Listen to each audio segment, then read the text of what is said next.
Bonjour à tous, je vous invite à vous abonner à cette chaîne, à aimer, à partager, à commenter ces vidéos, c'est très important, une manière de nous soutenir. Merci à vous tous. Bonjour François Bousquet. Bonjour Clément, c'est Nicolas. Bonjour François. Vous nous parlez, vous êtes rédacteur en chef de la revue Éléments, directeur de la Nouvelle Librairie, faut-il encore vous présenter? Vous nous parlez de Télépoubelle ou Télévérité. Que reproche-t-on vraiment à Cyril Hanouna? Oui, question rituelle dans les dîners en ville et les repas de famille, généralement posée sur le ton déplaisant où l'on vous demanderait si vous êtes pour la lapidation des femmes. Est-ce que vous iriez chez Cyril Hanouna, sous réserve qu'il vous invite, etc. Oui, bien sûr, pour ce qui me concerne. Quelqu'un que Charlie Hebdo traite d'hémorroïde du pape ne peut pas être fondamentalement... Quelqu'un qui a le don d'exaspérer dans un significatif mouvement d'unanimité, Alain Chabat, Charline Bonnecker et Sophia Aram, ne peut pas être exclusivement musique. Quelqu'un qui a la faculté de se mettre à dos Le Monde, l'Obs, Mediapart, Télérama, Libé, Les Arocs, France Inter, LFI, la NUPES, le PS, Europe Écologie Les Verts, ne peut pas être totalement malfaisant. Quelqu'un que C'est à vous, le salon gastronomique des mondanités de la gauche caviar présente comme un parasite monstrueux, doit bien avoir quelques-unes des qualités qui faisaient jadis un homme, qui à défaut d'être honnête, rester fréquentable. Quelqu'un qui ne craint pas d'inviter sur son plateau Damien Rieu, Thaïs Descuffon, Pierre Gentillet, même si c'est pour les jeter dans la fosse au lion, mérite toute notre attention. Quelqu'un qui donne la parole aux soignants suspendus, aux gilets jaunes matraqués, aux boulangers ruinés, bref, qui donne la parole à ceux qui en sont habituellement privés, ne peut pas être à 100% méchant homme. Méchant homme, pourtant, c'est ce qu'il est en train de devenir auprès des bien-pensants. Surtout depuis qu'il s'est accroché avec le néo-député Louis Boyard et a réclamé séance tenante, fort de son jury populaire, 2 millions de spectateurs, 6 millions d'abonnés sur Twitter, la perpétuité pour la meurtrière de la petite Lola. Haro sur Hanouna, donc, braille les aboyeurs. Et c'est bien ce qui les distingue d'un Pierre Desproges. Quand on demandait à ce dernier pourquoi il n'était pas démocrate, il répondait « parce que c'est la loi du plus grand nombre et que le plus grand nombre regarde les émissions de Patrick Sabatier ». C'était direct, c'était clair, c'était franc. Mais jamais, au grand jamais, Desproges n'a cherché à faire interdire les émissions de Patrick Sabatier, ni à réformer la démocratie pour la faire coïncider avec la conception aristocratique qu'il s'en faisait. Tout le contraire des détracteurs d'Hanouna. Ce qui est visé derrière leurs attaques, ce n'est pas la vulgarité. La vulgarité est une des modalités de la société du spectacle. Ni la goujaterie, ni les blagues en dessous de la ceinture, ni les pâtes fraîches versées dans le slip des chroniqueurs ou leur pilonnage au chocolat liquide, ni non plus les défis débiles ponctués d'Inch'Allah, je vous kiffe mes chéris, et de fous rires interminables qui évoquent une ménagerie de jeunes mâles sevrés. Ce n'est pas non plus qu'Hanouna se gausse en permanence en se haussant du col comme une poule d'eau, un tic qu'il partage avec un ancien président de la République. Ni que tout tourne autour de sa personne comme la Terre autour du Soleil.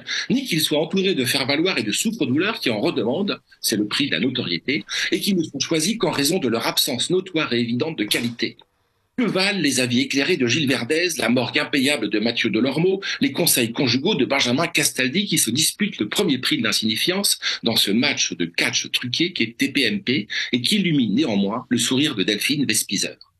Télépoubelle, oui. Hanouna s'adresse à la génération Modeling Live de Michael Youn 20 ans après. Comme dans Alexandre Dumas, les héros ont vieilli, mais ils conservent de leur jeunesse cet amour des gags graveleux et des gages gradins. Ainsi d'Hanouna qui oscille en permanence entre les caprices d'Abdallah, le personnage d'Hergé, quand il s'agit d'être odieux avec ses chroniqueurs, l'arbitraire du Bureau, quand il s'agit d'être gougnafi avec ses invités, et la vie confortable de Monsieur Tout-le-Monde quand il s'agit d'être d'accord avec ses téléspectateurs. Sa force, cependant, c'est qu'il parle comme son public dont il est le ventriloque, en restituant le bruit de fond de la société, sans filtre, sans médiation, captant sur les réseaux sociaux l'écho des sujets qui vont buzzer, pareil à un algorithme sentimental qui programmerait par avance le script de son émission. Mais, car il y a un mais, ce qui dérange le plus chez Hanouna, c'est d'abord qu'il fait mentir la loi d'airain du complexe politico-médiatique, lequel complexe ressemble de plus en plus à un Fort Knox nord-coréen impénétrable. Je veux parler de l'endogamie idéologique, première des conditions d'accès au système. Toutes les autres peuvent être levées. Le même copte le même et tous les faux débats sur la mixité et la sous-représentation des minorités ne sont qu'écrans de fumée. Il est indifférent de savoir combien il y a d'hommes, de femmes, de blancs, de noirs, d'hétéros ou de fausses blondes sur les plateaux. Le critère déterminant, c'est le degré de conformité idéologique qui discrimine parmi toutes les sous-espèces du conformisme social celles qui sont les plus susceptibles de porter la seule parole autorisée, les perroquets, les gnous et les bandes sardines. Dans cet univers médiatique dominé par la connivence, l'entre-soi et la consanguinité, TPMP introduit une dissonance cognitive, une sorte d'accident industriel dans le narratif sans accroc du politiquement correct qui ne sait plus quoi faire avec lui. On a parfois comparé son émission au film devenu culte, Idiocratie, 2006, de Michael Judge, qui dépeint une société dystopique en l'an 2505, rongée par l'effondrement du quotient intellectuel entre bêtises et vulgarité, un film dans lequel les électeurs de Joe Biden se complaisent à voir un portrait prémonitoire des électeurs de Donald Trump, alors que ça n'est jamais que la manière dont les élites progressistes se représentent l'univers mental des déplorables.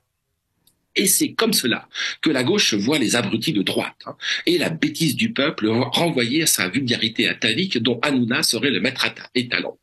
Pour comprendre en vérité le succès de TPMP, il faut plutôt convoquer à la barre une tradition que le nouvel esprit festif aimerait bien renvoyer dans la grande galerie de l'évolution du rire. Je veux parler de la farce carnavalesque, celle qui baigne dans la graisse, le rire gras. Comme son nom l'indique, c'est un rire qui n'est pas encore devenu maigre, on ose dire light. Ainsi fonctionne le divertissement chez les pauvres. Pareil à leur cuisine. Généreux, il remplit la panse et donne des gaz, instrument avant peu coûteux et pétaradant. Hanouna, comme son comparse Jean-Marie Bigard, ne néglige aucun ressort comique, et celui-là moins qu'un autre, aux grandes dames des narines délicates. Que ces dernières nous excusent, mais le pétomane de son vrai nom Joseph Pujol, l'artiste le mieux payé de son temps, interprétait il y a plus d'un siècle des airs d'opéra en modulant ses riches flatulences devant le Prince de Galles et le tout Paris. Hanouna, lui, se contente d'un lâcher de chocolat et Bigard d'un lâcher de salope. Or, néanmoins, une différence. Personne en son temps n'imaginait Joseph Pujol briguer la présidence du Conseil, ni donner la réplique à Maurice Barrès ou à Albert Thibaudet. Hanouna, lui, en rêve. Alors oui, le rire a toujours une fonction politique, mais il n'a pas vocation à remplacer la politique. Il rappelle avec Montaigne que aussi haut que l'on soit placé, on n'est jamais assis que sur son cul. Le problème aujourd'hui, c'est que ce séant, appelons-le le comique croupier, aspire à occuper le trône d'un pouvoir dévalué et à le dévaluer encore plus par la même. Alors est-ce le sort qui nous attend? Plus profondément, que nous est-il arrivé pour que un Cyril Hanouna soit devenu le porte-voix des sans-voix? Sommes-nous tombés si bas pour voir en lui un nouveau Robin des Bois, notre Mandrin et notre Scapin, l'homme qui tourne en ridicule les puissants, l'avocat de la France périphérique, le champion du peuple jaune contre les élites arc-en-ciel, peut-être même demain, qui sait, son candidat, quand la société du spectacle aura triomphé de tout et que la présidentielle ressemblera à un télécrochet. Alors oui, l'avenir est sans nul doute à la pitrocratie et à la clownocrature. Impossible de ne pas penser que c'était peut-être mieux avant. Merci beaucoup François Bousquet pour cette très belle analyse et chronique autour de Cyril Hanouna. Je rappelle que vous êtes rédacteur en chef de la revue Éléments et directeur de la Nouvelle Librairie. Vous appréciez cette émission? Alors aidez Radio Courtoisie à en produire d'autres en indépendance totale. Rendez-vous sur soutenir.radiocourtoisie.fr. Merci d'avance.